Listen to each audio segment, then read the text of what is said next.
Customer, this is our garage door keypad. For work with the garage door opener with pure learn button only, and you can find the learn button only opener motor unit. And now I will show you how to program it.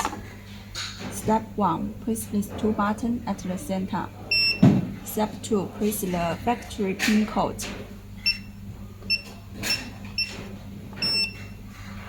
And step 3, press the learn button once.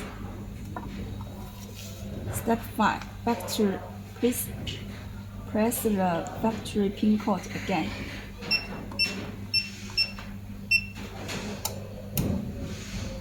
Okay, let's test it.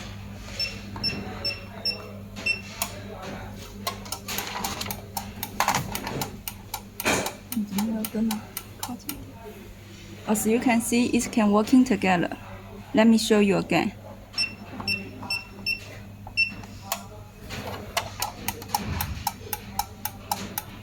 Okay, this is for first channel, and our keypad can work with 3 garage door opener independently. If you want to programming for second channel or third channel, you just press the above steps again.